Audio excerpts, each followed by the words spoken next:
नमस्कार, मैं हूं पवन त्यागी। पीओजेके को लेकर बड़ी खबर है और खबर यह है कि पीओजेके को लेकर केंद्रीय मंत्री और सेना के पूर्व जनरल वीके सिंह ने राजस्थान के कार्यक्रम में पत्रकारों से बात करते हुए यह खुलासा किया है कि कुछ ही दिनों में अपने आप पीओजेके भारत में मिल जाएगा। असल में पिछले काफी दिनों से पीओजेके में हंगामा चल रहा है, प्रदर्शन चल रहे हैं और यह प्रदर्शन हिंसक भी हुआ है। कई बार पाकिस्तान की फौज और पुलिस के ऊपर पीओजेके में जो लोग रहते हैं, यानी पीओके जिसको आप कहते हैं, वो पीओजेके है, ना कि वो कश्मीर है, जम्मू और कश्मीर का हिस्सा है। वो पीओजेके में धरने प्रदर्शन में उनके ऊपर हमले भी हुए हैं। जो पीओजेके के लोग हैं उनका कहना है कि यहाँ जो पाकिस्तान की पुलिस है और पाकिस्तान की जो सरकार है वो हमारे ऊपर अत्याचार कर रही है और वो शियाओं पर अत्याचार करने के लिए यहाँ सुन्नियों को बसा रही है और पाकिस्तान हमारे संसाधनों पर मौज करता है। यहाँ नदियां हैं, बिजली यहाँ बनती है और उन्हीं को बिजली कटौती की मार झेलनी पड़ रही है। दूसरा, उन्होंने कहा कि सबसे ज़्यादा बिजली महंगी हमें यहाँ लेनी पड़ रही है। अब आप अंदाज़ा लगाइए कि 22 रुपये प्रति यूनिट ये बिजली पिछले दिनों थी, जिस पर सब्सिडी भी ख़त्म करने की बात पाकिस्तान में कर दी। अब वो कहते हैं कि बिजली हम बनाते हैं, यानी हमारे हिस्से में पीओजेके में यहाँ जो एरिया है वहाँ पानी है, नदी है, बिजली घर है और पूरे पाकिस्तान से सप्लाई यहीं से होती है, हमें ही अंधेरे में रहना पड़ता है। तो इसको लेकर उन्होंने कहा जो बाकी संसाधन है वो यहीं पे पैदा होते हैं, पूरा पाकिस्तान उसी संसाधन का खाता है, लेकिन हमारे ऊपर यहाँ ना तो सड़कें हैं, ना मकान है, ना रहने के लिए अच्छी व्यवस्था है, लोगों को मरने के लिए छोड़ दिया गया है। उसके ऊपर जो सेना और पुलिस है वो अत्याचार करती है, महिलाओं के ऊपर अत्याचार करती है और इसीलिए उन्होंने कहा कि हमें तो भारत में मिलना है। आपको बताएं, जब देश का बंटवारा हुआ था उस समय ये जवाहरलाल नेहरू जो देश के पहले प्रधानमंत्री थे, उनकी एक गलती से, क्योंकि हमारी सेना वहां तक पहुंच चुकी थी और उसको छुड़वा दिया, उसको यूएन में ले गए और ले जा करके उसको विवादित बना दिया और वो हो गया LAC और उसको कह दिया गया पाक अधिकृत कश्मीर। अब पाक अधिकृत कश्मीर है तो भाई जम्मू भी तो उसी में है। अब उसको शब्द को रख दिया गया, लेकिन अब जब से धारा 370 हटाई है उसके बाद से मोदी सरकार ने जिस तरह के विकास के काम कश्मीर के अंदर किए, वो कश्मीर में जो शांति बहाल हुई, आतंकवाद खत्म हुआ और उसके बाद वो जो दूसरे पार्ट के लोग यानी पाकिस्तान जो सपने दिखा रहा था कश्मीरियों को कि भाई आप जो है हम तुम्हें आज़ाद करा देंगे और ये जो पीओके है ये पाकिस्तान के अंदर मिल जाएगा पूरी तरह, तो इसका विकास हो जाएगा और इस्लामिक राष्ट्र के अंदर आ जाओगे तो यहाँ आनंद हो जाएगा। अब लोग ये कह रहे हैं कि देश की आज़ादी को 75 साल जब हुए, पाकिस्तान को भी और भारत को भी, तो भारत कहाँ खड़ा है और पाकिस्तान कहाँ खड़ा है। यानी आज भारत को वो देख रहे हैं कि वो चांद पे पहुंच गया है, सूरज की हम पता लगा रहे हैं, वहां की खोज के लिए भी उपग्रह भेज दिया है और एक तरफ पाकिस्तान है जहां आटा रोटी सब्जी के लिए मारामारी है, लोग भूखे मर रहे हैं, रोजगार है नहीं। वहां के पत्रकार हैं कमल चीमा, वो एक टीवी पर बोल रहे थे, वो कह रहे थे कि देखिए हमारे देश ने क्या दिया। वो खुद कमल चीमा बोल रहे हैं कि हमारे देश में तो जिहाद की बात की, हमारे देश में आतंकवाद को बढ़ाया, तालिबानियों को मदद की और उसका नतीजा आज क्या है कि पाकिस्तान पे ही तालिबानियों ने चढ़ाई कर दी है, हमारी एक सेना की चौकी को कब्जा लिया है, 4 शहरों में समझ लीजिए तालिबानियों ने कब्जा कर लिया है, 40 किलोमीटर अंदर तालिबानी घुस गए हैं। पाकिस्तान की यह हालत है और उनको रोक पाने में विफल है।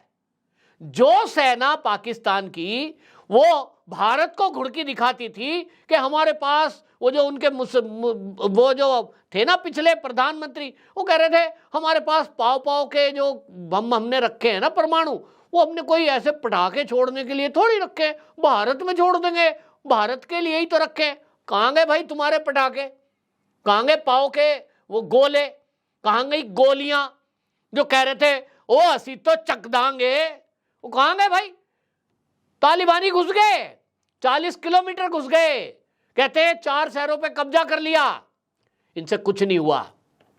दूसरी तरफ पीओजेके के लोग पिछले काफी दिनों से झंडा उठा रहे हैं और वो कह रहे हैं कि भाई कारगिल खोल दो, हमें तो मोदी जी बचा लो, हमें भारत में मिला दो। कहाँ कश्मीर जन्नत बन गई है। ये हमें जन्नत दिखा रहे थे मरने के बाद कि वहां जन्नत मिलेगी, हूर मिलेंगी। हमें तो जीते जी चाहिए, मरने के बाद क्या मिलेगा वो बाद की बात है, उस विवाद में हम नहीं पड़ते। वो कहते हैं जीते जी भारत में जन्नत है।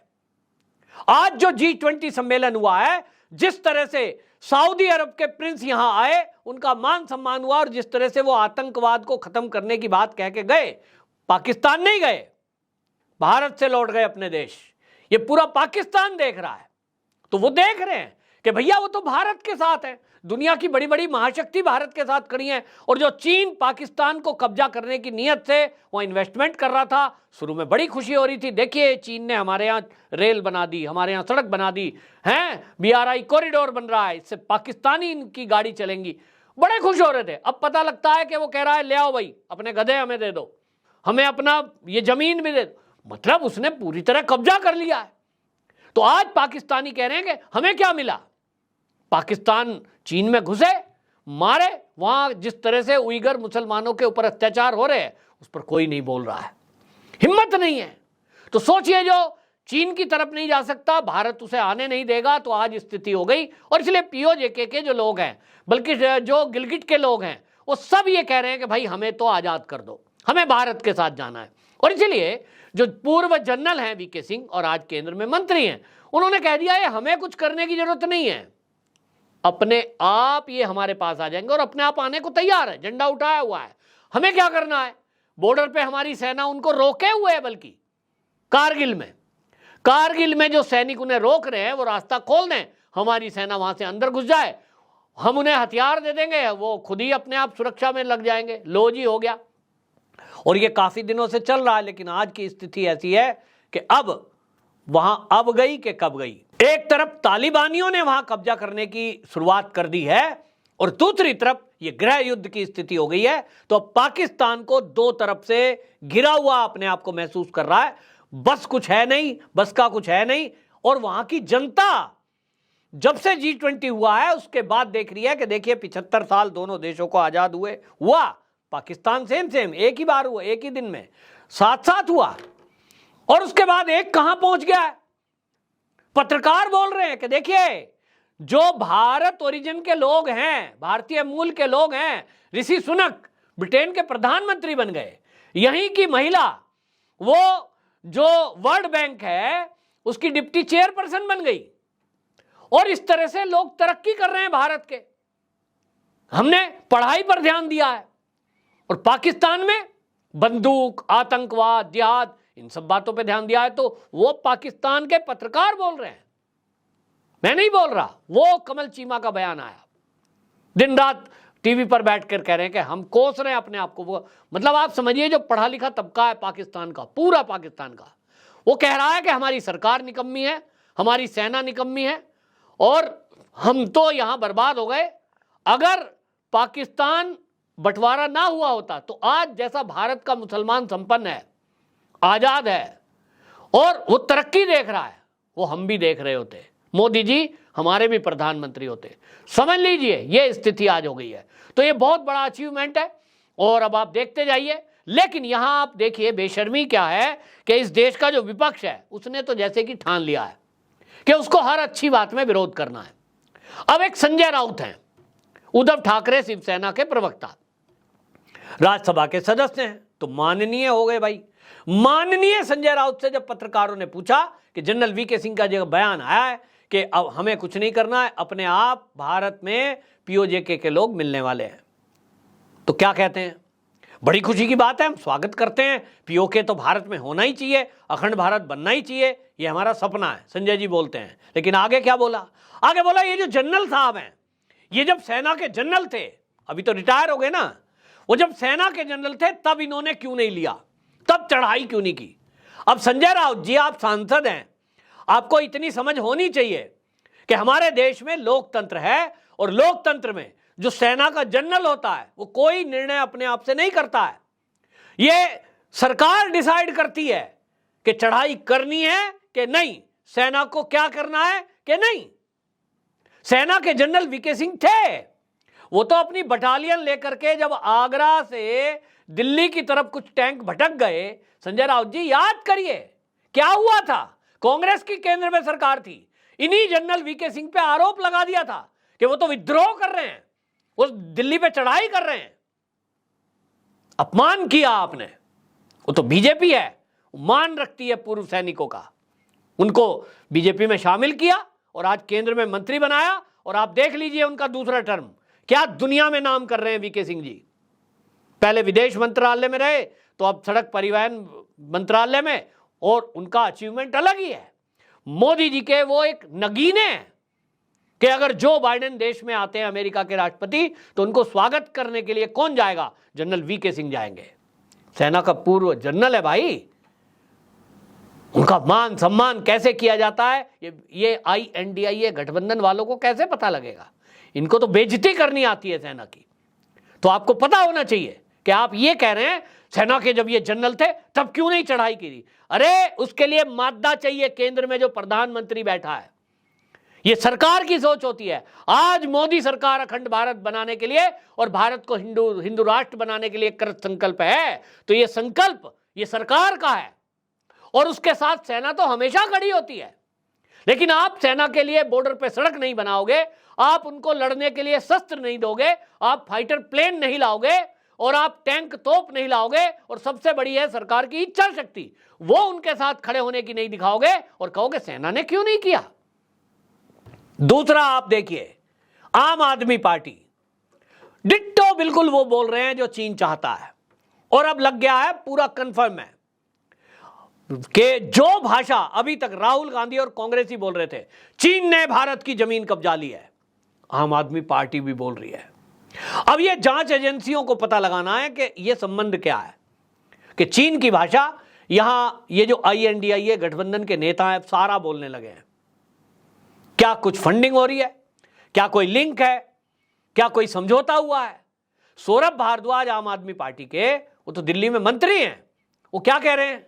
वो कह रहे हैं कि ये जो जनरल वीके सिंह जी का बयान है कि POJK भारत में मिल जाएगा, ये चीन से ध्यान हटाने के लिए है, और वो कह रहे हैं चीन ने हमारी बहुत सारी जमीन कब्जा ली है। कैसा बयान है? अभी जो है पूर्व सेना के जो जनरल रहे हैं वो जो लद्दाख है वहां के उपराज्यपाल हैं, और उन्होंने कहा है कि 1 इंच भी कोई चीन की सेना हमारे देश में नहीं घुसी। तो क्या ये कांग्रेसी और आप ये क्या लिख रहे हैं ट्विटर पे और सोशल मीडिया पे? फिर सेना की मीटिंग क्यों हो रही है? अरे भाई आपको बुद्धि है? वो मीटिंग इसलिए हो रही है कि जो LAC पर चीन और भारत की सेना आमने सामने पेंगोंग झील पर बैठी है, वह -40 डिग्री टेम्परेचर है। बात इस पर हो रही है कि वो जो ऊपर हमारे सैनिक बैठे हैं दुर्गम इलाके में, दोनों लोग अपनी अपनी सेना को पीछे करें तो दोनों देशों के जो सैनिक हैं उनको विश्राम मिले। इस पर बात हो रही है। चीन भी हटाएगा तो ही भारत हटाएगा। 50,000 सैनिक चीन ने बिठा दिए तो भारत ने भी बिठा दिए, और बात इसलिए हो रही है कि -40 डिग्री टेम्परेचर में दोनों देशों के सैनिकों के लिए प्रॉब्लम है। तो भाई आप दोनों इस बात पे अड़िग रहो कि दोनों में से कोई भी LAC का उल्लंघन नहीं करेगा, क्योंकि अगले दिनों बर्फ आ जाएगी अक्टूबर में, और जब वहां पूरे क्षेत्र में बर्फ पड़ जाएगी तो वहां दुर्गम एरिया हो जाता है, और उस दुर्गम क्षेत्र में आना जाना मुश्किल हो जाता है। केवल हेलीकॉप्टरों से पहुंचा जा सकता है, वो भी कभी कभार मौसम बहुत खराब हो जाता है। और इसलिए दोनों देश ये चाहते हैं कि सर्दी के दिनों में भाई आप जहां थे वहां पहुंच जाओ, अपने अपने एरिया में, अपनी सीमा में रहो, LAC तक आने की जरूरत ही ना पड़े। इसके लिए बात हो रही है। लेकिन देश के विपक्ष ने तय कर लिया है कि वो चीन की भाषा बोलकर चीन को बड़ा दिखाने की कोशिश करेगा, भारत को कमजोर दिखाने की कोशिश करेगा, भारत को बदनाम करने की कोशिश करेगा। इसीलिए शायद ये INDIA गठबंधन बना है कि वो चीन का एजेंडा भारत में चला सके। अब इसमें संजय राउत भी जुड़ गए, जैसा उन्होंने बयान दिया है, बहुत ही मैं कहूंगा कि वो शर्मनाक बयान है, और ऐसा बयान है कि वो कहने के पहले उन्होंने सोचा भी नहीं कि हमारे देश का सेना का जनरल अपनी इच्छा से कभी भी किसी देश पर चढ़ाई नहीं कर सकता जब तक सरकार की इच्छा ना हो। तब संजय राउत का ये बयान दिखा रहा है कि वो कैसी खींच है, क्या सोच है, कांग्रेस के साथ मिलकर किस तरह की बुद्धि उनकी हो गई है। आपकी क्या राय? कमेंट बॉक्स में जरूर बताएं। वंदे मातरम।